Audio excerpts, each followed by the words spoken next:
Oi, oi, meninos e meninas, tudo bem por aí? Mais uma aula sobre o modernismo de 30, dessa geração regionalista. Nessa aula de hoje nós vamos estudar um pouco sobre a vida e obra do autor Érico Veríssimo, tão conhecido e renomado como seus companheiros de produção literária dessa geração. O Érico Veríssimo é também um autor regionalista, mas ele focaliza e cenariza toda a sua obra na região gaúcha, então ele é o nosso representante gaúcho desse regionalismo modernista. O Érico Veríssimo é conhecido, como eu disse, nacional e internacionalmente. A sua obra ambienta-se ali na região do Rio Grande do Sul e o tom é, sim, regionalista.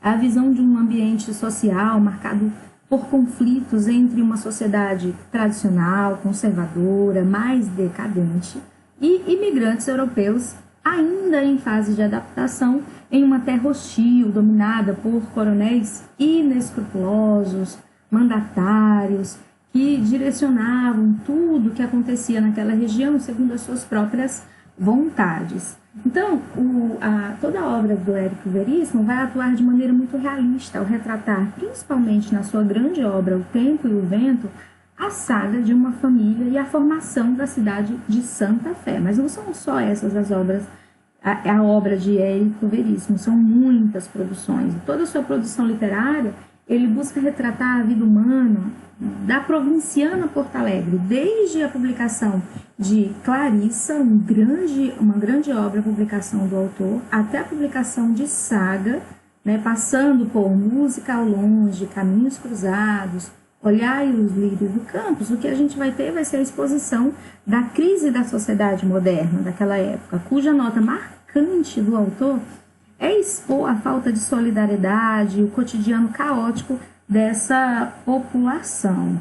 Dentre os seus personagens, nós vamos ter alguns que reaparecem em outras narrativas, uma espécie de sequência desses personagens, né? Como Clarissa e Vasco, que reaparecem em várias situações e em vários momentos, levando a percepção da crítica literária como uma formação de um ciclo de Clarissa. E quanto a esse aspecto, o autor é até criticado por boa parte da crítica, acusado de ser redundante e, de certa maneira, não apresenta grande profundidade na percepção psicológica e social de alguns desses personagens.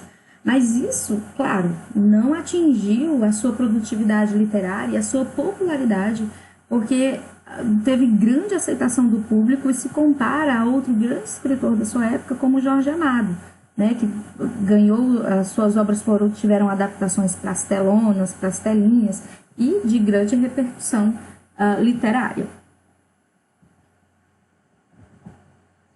A obra O Tempo e o Vento é uma trilogia, né, que narra a história de 150 anos do Rio Grande do Sul.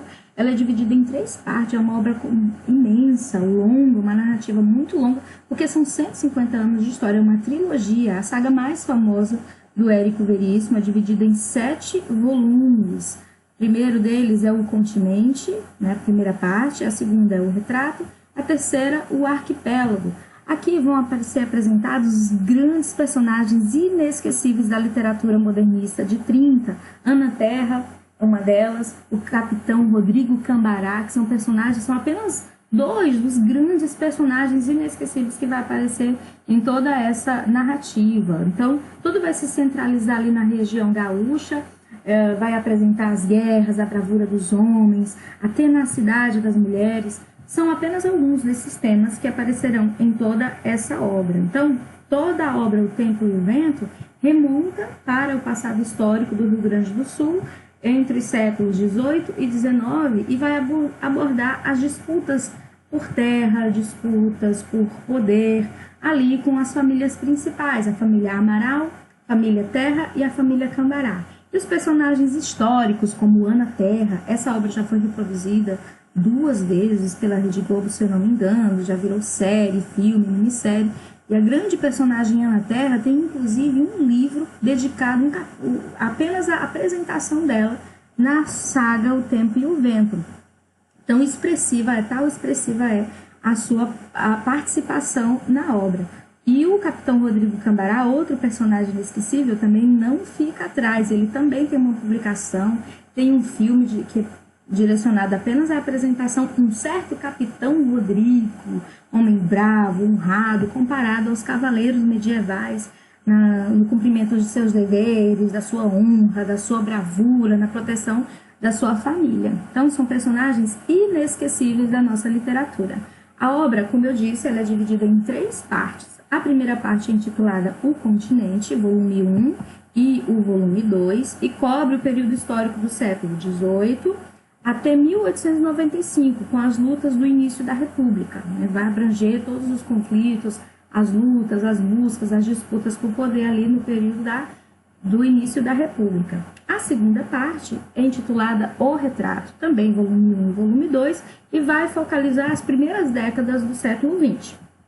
E a terceira parte, nós vamos ter O Arquipélago, volume 1, 2 e 3, é a narrativa mais longa, que vai tratar das narrativas mais contemporâneas, né, até chegar ao período da Era Vargas. O Tempo e o Vento, como eu disse, é uma obra que ganhou repercussão nacional, e virou filme, já virou minissérie, seriado da Globo, né, e muito repercutida. Eu coloquei aqui alguns endereços do YouTube da abertura da segunda apresentação da minissérie, um capítulo da primeira versão apresentada em 1985 e 2014.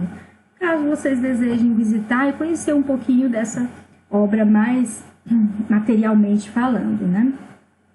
Na última fase de produção do autor, nós vamos ter a publicação do O Embaixador, do livro O Embaixador, O Senhor Embaixador, melhor dizendo, ainda O Prisioneiro, e por último nós vamos ter a última apresentação, a última publicação desse autor, que é Incidente em Antares, que é uma sátira claríssima sobre o autoritarismo contundente vigente naquela época da ditadura. São temas mais voltados, todos esses livros dessa fase da produção dele, são livros voltados para as vivências mais atuais do autor. Nessa obra Incidente em Antares, a gente vai ter 7 defuntos que acordam, né, não foram enterrados, porque a cidade inteira entrou em guerra, e eles acordam e vêm expor, né, toda a podridão da sociedade. É uma sátira contra todo esse governo ditatorial, aquele período de perseguições político-partidárias pelas quais passavam a sociedade. Eu trouxe aqui para vocês a chamada de quando essa obra virou também uma minissérie na Rede Globo, muito conhecida, muito divertida, e eu trouxe apenas a chamada para vocês conhecerem um pouquinho. Da obra de Érico Veríssimo, Incidente em Antares. Minha querida Antares, prepare-se, porque aqui vamos nós. A incrível história de 7 mortos que fizeram uma revolução no mundo dos vivos. É o juízo final. Eles vieram e fizeram uma revolução, porque os mortos vêm expor toda a podridão da sociedade, da cidade de Antares, né? Quem estava traindo quem estava envolvido com esquema de corrupção, quem estava envolvido com crimes de tortura que aconteciam ali escondidos nas delegacias, nos fundos das delegacias, enfim. Eles vêm para lavar a roupa suja em praça pública. É uma obra muito divertida. A última obra, particularmente a minha preferida, porque é muito corajosa a publicação de Incidente em Antares.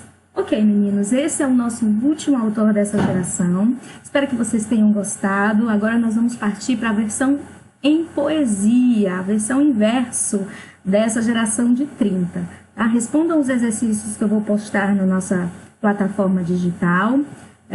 Aqui é bom que vocês podem ver e rever, né, a aula quantas vezes quiserem, a fim de tirar dúvidas, mas qualquer dúvida pode gritar daí e me chamar nos canais de comunicação disponíveis que vocês já conhecem. Um forte abraço, bons estudos, beijos e tchauzinho!